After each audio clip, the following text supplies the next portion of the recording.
Eu sempre me achei tão comum, talentos pensava não ter, sonhos eu não tinha nenhum, o meu valor eu não conseguia ver. Eu queria ser super-herói, ter poderes para me transformar. Nos heróis a ferida não dói, e na tristeza eles podem voar, eles podem voar. Mas eu não sei voar, eles podem voar. Mas eu não sei voar. Meditei nas palavras que ouvi de alguém que falava da fé. O plano de Deus eu conheci, descobri o que de mim Ele quer. Ele quer que eu carregue a minha cruz, Ele quer pelas mãos me guiar, me tirando das trevas, me levando para a luz. Ele quer me ensinar a voar. Com Deus eu posso voar, com Deus eu posso voar e o céu alcançar. Voar é aprender a amar. Com Deus eu posso voar, com Deus eu posso voar e o céu alcançar. Voar é aprender a amar. Primeira coisa que o Senhor diz é: não deixe de orar por eles, com eles. Porque às vezes nós oramos para os nossos filhos, mas sem estarmos juntos. A gente vai para o nosso momento de oração, dobramos os nossos joelhos e falamos para Deus: Deus, protege meu filho, Deus, cuida do meu filho. Mas o meu filho nunca escutou isso de mim. Nós nunca sentamos para conversar antes de um tempo de oração. Acho que antes de Jó oferecer o holocausto, esse santificar era isso. Antes de eu elevar a voz ao Senhor, eu quero conversar com vocês a respeito da vida de vocês, a respeito dos sonhos de vocês, a respeito dos planos de vocês, antes de orar a Deus. E nós temos essa dificuldade na nossa vida, né? A maioria dos pais não fazem isso. E sabe o que é triste? É que o tempo passa. O tempo passa, e para criar hábitos bons depois de velho, nós velhos e eles velhos, é muito mais difícil. Então faça como Jó. Chame o seu filho, de vez em quando, sempre converse e ore junto com ele, por ele. E acho que ele vai olhar isso e vai guardar no coração. Temos tido experiência muito boa com o Tiago nisso e com a Helena. A Érica tirou foto, né, Érica? Um dia eu e o Tiago fomos para trás da igreja e ali conversamos um pouquinho. E ele disse: pai, quero orar com o Senhor. E aí eu peguei a cadeira, dobrei os joelhos, ele pegou uma cadeirinha da escolinha e dobrou os joelhos junto. Essa imagem descreve o que ele tem visto na vida dos pais dele, né? Nós não somos perfeitos, nós falhamos, mas tentamos fazer com que isso seja uma realidade para a vida. Se você não arrepender de orar com seus filhos, orar por eles e com ele, orar por Isaac, né? Uma outra coisa que precisa ser feita: ler livros para eles, principalmente os livros bíblicos, comprar bastante historinhas bíblicas. Sempre à noite é o melhor momento, né? Vocês pagam tudo, deitam na cama e ali em voz alta alguém começa a ler a história. Só tudo isso que eu estou falando precisa haver disposição do coração. A maioria de nós, você corre esse risco, Luizinho principalmente, de chegar em casa, a primeira coisa a fazer é pegar a toalha no banheiro, tomar banho, comer, depois sentar diante do jornal, terminar o jornal e falar assim: fica quieto, vai dormir. E o menino ir no quarto e em nenhum momento tendo o prazer de escutar o pai dele ou a mãe dele ler histórias que vão acrescentar na vida deles. Faça isso sempre. Leia histórias bíblicas, histórias da vida, história do nosso país, história da igreja, história da sociedade, mas faça isso. Leia bons livros dos seus filhos, do seu filho, mesmo estando pequeno. E quando pequeno, compre livros bastante ilustrados, bem coloridos e mostre a gravura, né? Só que aí você tem que ter muita disposição, porque eles não cansam. Você deita para eles querem ler o livro inteiro, isso é muito surdo, né? E aqui, no outro dia, você lê mais sobre ele, ele vai querer que lê 10, e aí a preguiça, ou coisa com uma oportunidade. Mas que bom se eles quiserem sempre que a gente lê, para pedir para a gente ler 10 histórias da Bíblia. Que bom! É sinal de que nós estamos construindo algo no coração dos nossos filhos. Isso eu não fazia. Terceiro aqui, aprendi a partir do momento que vi que isso seria importante, conselho ao ler o material a respeito disso. Todos os dias, isso é todos os dias, vá na cama dos seus filhos e do seu filho e dê um beijo de boa noite. Cara, depois disso eu fiquei lembrando de quando eu era pequeno. Quando eu era pequeno, eu era louco para que isso acontecesse. E se isso acontecesse, era sinal de que meu pai estava por perto, de que ele estava cuidando de mim, de que ele estava zelando. E Luizinho, você vai ficar assim, quando você der um beijo nele, ele vai se sentir tão à vontade para abrir o coração dele, que ele vai pedir para você sentar na cama dele, e é possível que ele conte tudo que foi o dia dele. Porque ele tem um amigo, ele tem alguém que zela por ele tem alguém que está buscando fazer com que ele saiba que ele é uma pessoa querida, amada e protegida. Não nos modos que nós temos vivenciado hoje, um amor que não beneficia, isso sempre estraga. Não, é aquele amor que sempre ajuda o filho a enxergar as necessidades da vida. E a partir disso, comecei a fazer isso com meus filhos, né?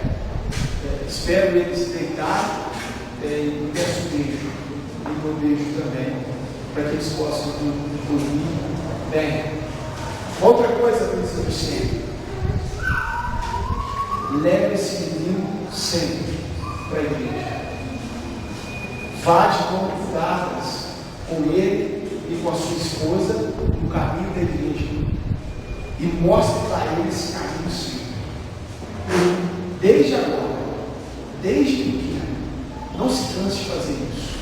Leve ele dentro da igreja, para que lá ele possa experimentar através de Deus a graça que Deus, ao atuar nas pessoas, ao transformar as pessoas, essa graça alcançará ele também.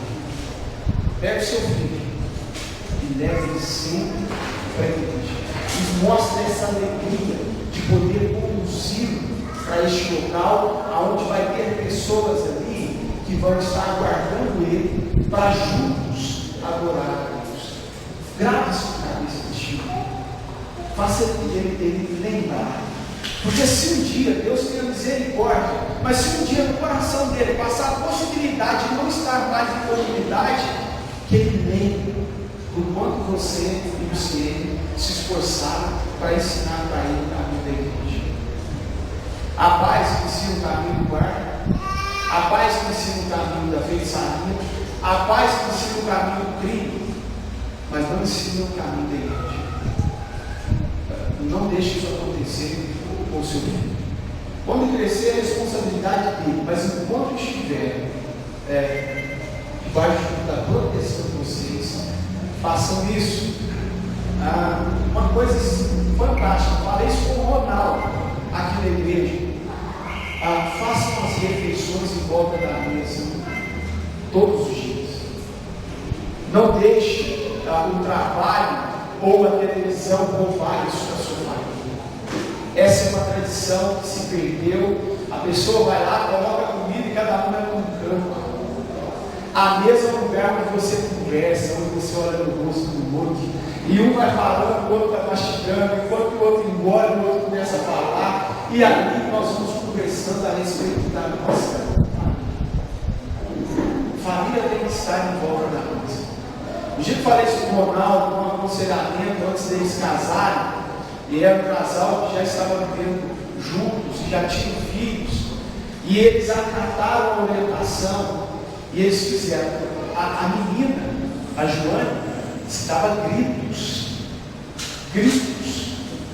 porque naquele dia a mãe arrumou a mesa, colocou os talheres e disse: hoje nós vamos comer na mesa.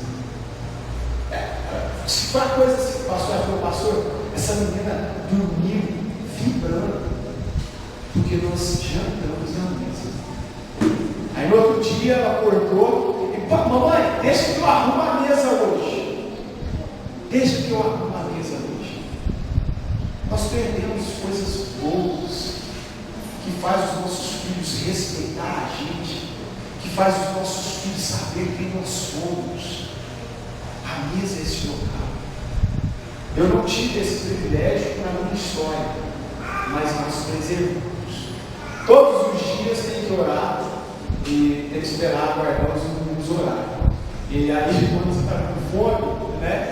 Todo mundo tem que orar. O Tiago sempre ora que você está com fome. Não, agora vem da mamãe. Ora, mamãe. Aí depois vem, ora, papai. Ora, Helena. Aí fecha o olho, eu mesmo, eu vou fechar. E isso vai dando uma alegria no coração. E isso vai levando a gente a investir mais, a querer mais. Às vezes nós não queremos porque nós não experimentamos os benefícios dessas coisas na vida dos nossos filhos. Por quê? Porque não fazemos. Cada um pega seu prato, vai para um canto, na rua, no alpendre, na garagem, na horta, na televisão, diante do computador, larga lá prato, larga lá copo, a formiga junta, e depois a mãe já acabou de lavar os pratos, entra para o quarto e vê lá copo, talher, e já causa delírio. Mas se está tudo na mesa, todos sentados ali, está ali, levantamos, né, e seguimos o restante do nosso dia. Então, dentro das refeições que você está em casa, não deixe de fazer isso. Isso eu gosto muito. Uma outra coisa, deixar que meus amigos sejam amigos dos meus filhos. Isso é espetacular, isso é maravilhoso. Uma que os meus amigos, na maioria deles, podem me ajudar a criar o meu filho, né? O meu filho ama ir com as pessoas. Tem hora que nós saímos aí para comer alguma coisa, eles preferem ir no carro dos outros, né? Preferem o carro do Binho, o carro do Carlos, o carro da Flávia, e no carro de quem está aí com o Helder, do que ir no nosso carro.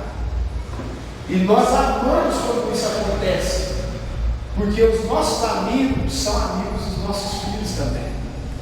E o que é bom é que os nossos amigos nós conhecemos, e os nossos amigos querem o bem dos nossos filhos. Querem. Eles amam os nossos filhos, eles nos ajudam, eles falam dos erros dos nossos filhos, eles corrigem os nossos filhos.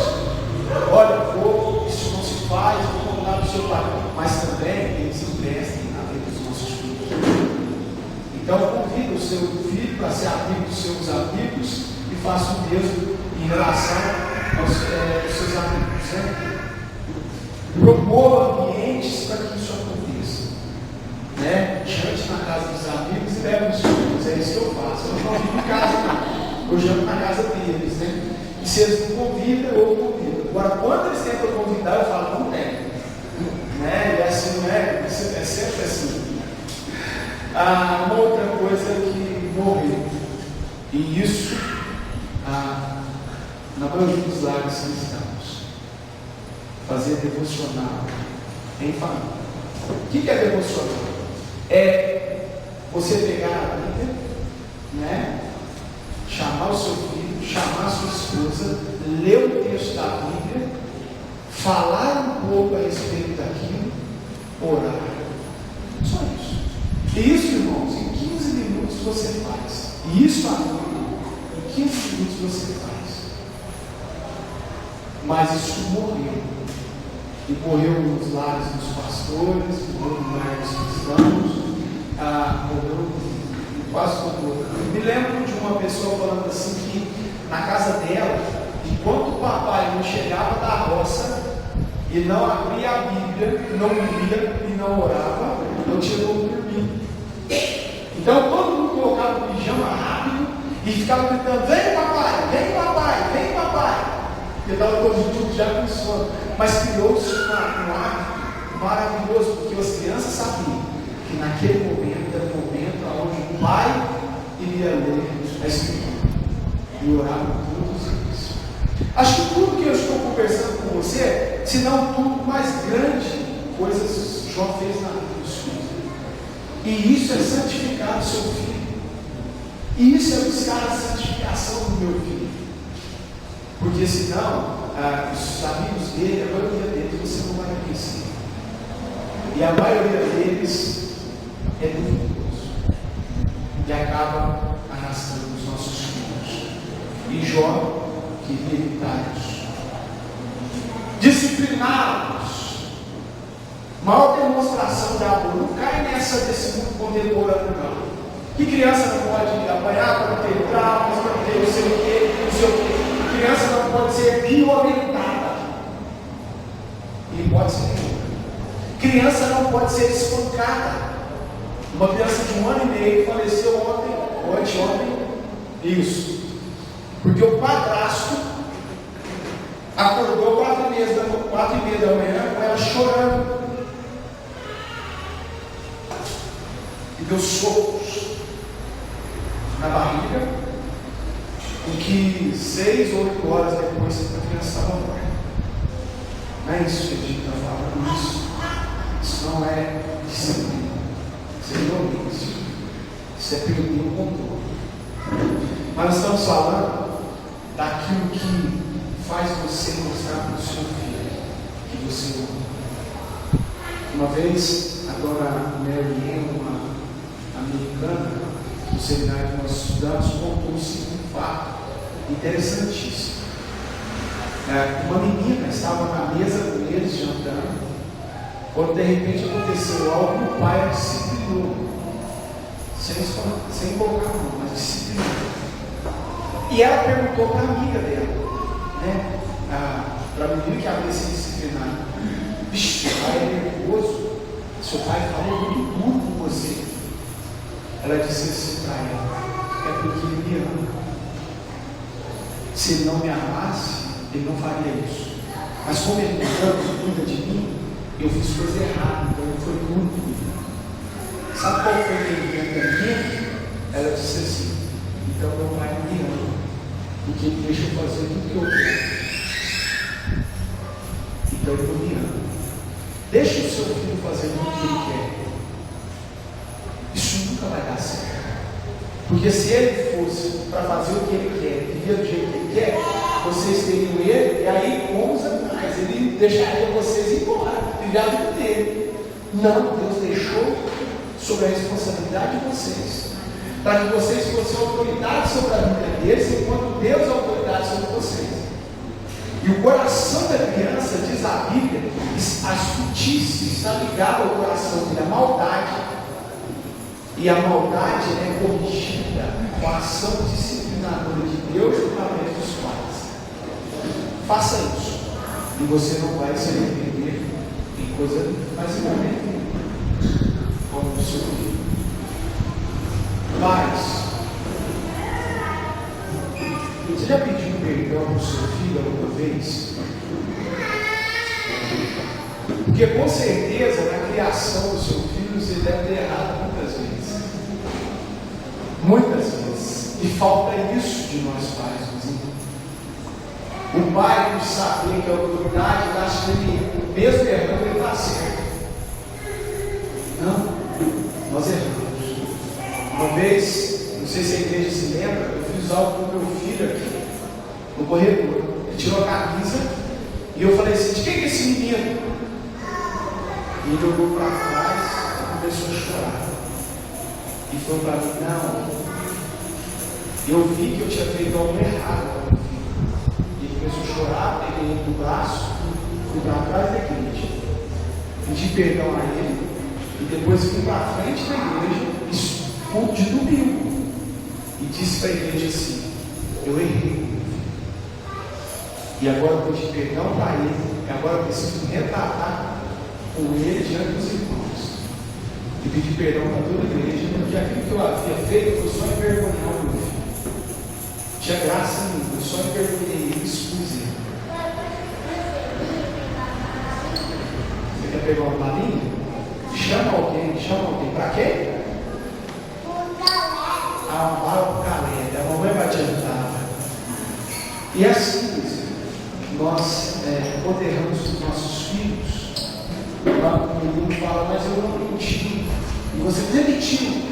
Você percebe que a criança mentiu, e a criança fala: eu falei para o senhor que eu não menti. Aí a gente fala: sai da lá, menino! Vai embora, se eu te bato de novo. Assim que a gente faz. Ao invés de a gente fazer o seguinte: me perdoa por ter desconfiado da sua palavra. A gente expulsa e acaba espancando de novo, né? Mas deveríamos fazer o contrário. Demonstrar para ele que mesmo no erro a gente pode ser um pai excelente e pedir perdão. Então faça isso sempre ao longo da história de vocês.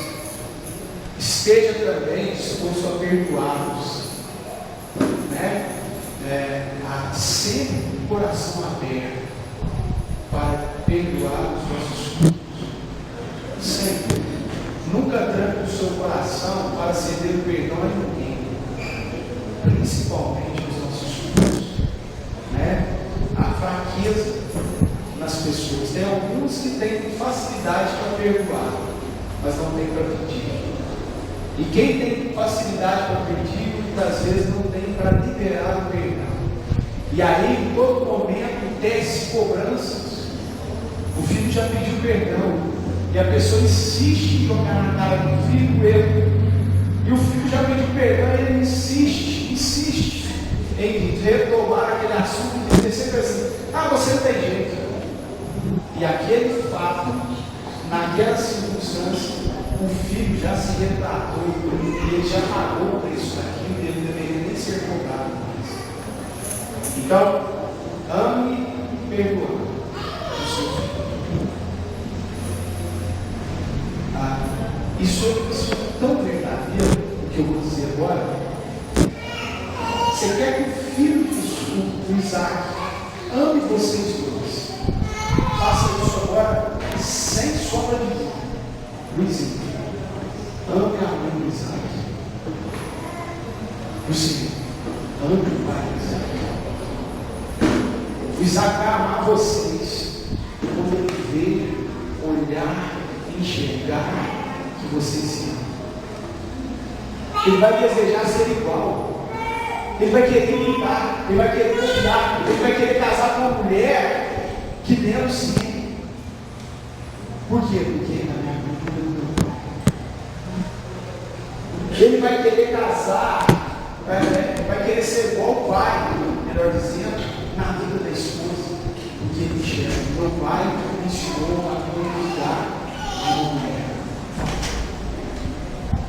Quando o filho percebe que um não ama o outro, e que essa balança ela é torta, o filho tende a ir no lado frágil e tirar todas as vantagens do santo. Todas. Porque ele sabe que vocês dois são elementos que não andam juntos. Eles estão juntos. E naqueles momentos que ele quer retirar a vantagem, Mas quando ele percebe que ali não tem como mexer, não. Ali é muito difícil. Meu pai, minha mãe, meu pai, se eu quiser fazer alguma coisa, eu sei que eles não vão dar tempo, eles vão esperar um ao outro para consultar, eles vão esperar um ao outro para saber o que fazer. E ele vai amar você. E se vocês não vão se arrepender disso, né? Expressar afeto para a mãe do Isaac, o pai do Isaac, quando se ama, a gente deve expressar esse afeto. Eu amo, eu quero. Uma coisa que eu gostava muito na vida do irmão Mozart e da irmã Creuza, não sei se vocês lembram disso, mas eles já idosos, isso eu nem filho deles eu era, né? Mas eles andavam de mãos dadas na rua. Aonde eles iam? Aqueles dois senhores, né? A senhora e o senhor. Cabelo grisalho, 70 e tantos anos, mas a mão sempre. E isso me alegrava muito, mas mesmo, porque o amor e o regar esse amor ainda persistia. E acho que os filhos observaram isso e viram mais muito mesmo. Dentro da família, vizinhos sempre planejam pequenas surpresas. Não tem nada acontecendo, o dia fora do normal. Vamos dar um pulo lá no shopping? Cara, o moleque dá um pulo com altura. Vamos no parquinho. Ele não está nem esperando. Não está assim nem imaginando. Um dia normal. Ele imagina que passa o dia inteiro dentro de casa trancado. Vou surpreender. Vamos ali na loja, eu quero comprar um tênis para você. Tem motivo que eu estou fazendo aniversário? Porque é assim que a gente imagina, né? É o Papai Noel? Não é assim porque ele já sabe o dia que ele vai ganhar um presente. Então surpreenda ele. Surpreenda e você vai olhar nos olhos dessa criança, você vai ver se meu pai é fera. Minha mãe é fera demais. A hora que eu menos espero, eles estão lá para me surpreender.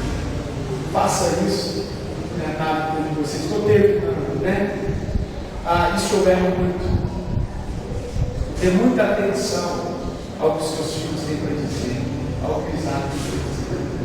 Quando eu estou no meio do sermão de domingo, estou aqui terminando, aquela empolgação, aquela alegria, aquela felicidade, você escuta o Tiago assim na porta, né? Porque ele não bate, ele chega e encosta o corpo e faz assim. Aí faz aquele barulhão. O que foi? Vai, abre aí. Não, eu estou no meio da mensagem, se eu parar aqui eu vou perder a empolgação, o rumo do negócio. Mas abre aí, papai. E aqui, trinca. Mas eu acho que eu estou errado. Eu deveria dar atenção a ele. Me lembro de um rapaz, um senhor, que disse que isso acontecia com ele. E ele não acreditou. E um belo dia, ele percebeu que o filho dele não fazia mais. E o que era pior, o filho dele já estava grande. Ele disse assim: aquele tempo não volta mais. Lembro que eu estava no escritório, onde meu filho vinha, para me contar com o meu repórter, para me contar: pai, compra uma Bíblia para mim, lá no, como é que chama aquele lá de passo? Bangor. Ele está aqui em Itaú, ele pensa no Bangor. Bangor. Pai, se eu comprar aqui no Bangor para mim, mas aqui em Itaú. Ele me para no meio da mensagem para falar disso. Mas para ele é muito importante falar isso para ele. Para mim não tem importância quase nenhuma. Mas para ele é importante. E a gente acaba por perder os nossos filhos neste momento. Né? O Senhor nos diz: conduz o filho de vocês para o Evangelho de Cristo. Não é. Isso vocês não podem dar. Conduza o Isaac para dentro do Evangelho. E o Evangelho para dentro do Filho. Derrama o Isaac para dentro. E peça a Deus para derramar o conhecimento para o Isaac. Sonhe com Isaac pregando. Não sonhe com ele sendo diretor de empresa, que você vai conseguir Não sonhe com ele ser um bom profissional, que você vai chegar. Deus é bom, mas sonhe com ele treinando a palavra. Sonhe com ele experimentando a hora que ele estiver trabalhando. Quarta-feira, nós tivemos aqui um gratidão a Flávia se formou, né? Nós falamos a respeito disso. Deus quer usar as nossas profissões para levar o Evangelho dele para outras pessoas. Então, sonho com isso. É o meu maior sonho, né? Com o Tiago. Antes sonhava, eu conheci quando ele nasceu, de ser um grande jogador, por causa da minha história. Mas hoje não. Hoje eu quero que o filho pregue a palavra de Deus, que ele seja uma bênção para a sociedade, que ele ocupe os melhores lugares dentro da sociedade para levar o Evangelho de Cristo. Isso é o melhor que vai acontecer. E por último, muitos conselhos, muitos. Por último, atrair todos os dias. Quantas vezes a mamãe e o papai te amam? Quantas vezes? Às vezes ele vai estar dormindo, mal um beijo e fala: eu te amo. Eu te amo. Ligou na empresa, Luizinho. Cadê o Isaac? Ô Isaac, papai te ama. Esse moleque vai ficar doido para gastar os créditos, para te ligar, só para ouvir o pai dele falar: meu pai me ama. E se ele for amado por você, ele vai ter certeza, Luizinho, se ele for amado por vocês, ele vai conhecer que Deus te ama de verdade. Porque o filho conhece Deus como pai, porque esse é o início do Pai Nosso. Os nossos filhos só vão conhecer Deus, essa característica de Deus, esse atributo de Deus como Pai, se o Pai imitar Deus. E a Bíblia diz em João 3,16 que Deus nos ama. Deus nos ama. Então não canse de fazer essas coisas, dizendo: você que está aqui, se você não faz com o seu filho, faça. Já está grande, mas que seja por 1, 2 anos. Faça isso na sua decisão. Nós temos boca para falar mal dos nossos filhos. Nós temos boca para excomungar os nossos filhos. Nós temos boca para falar com os vizinhos mal dos nossos filhos.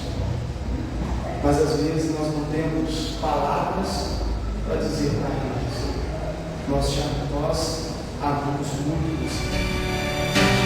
Com Deus eu posso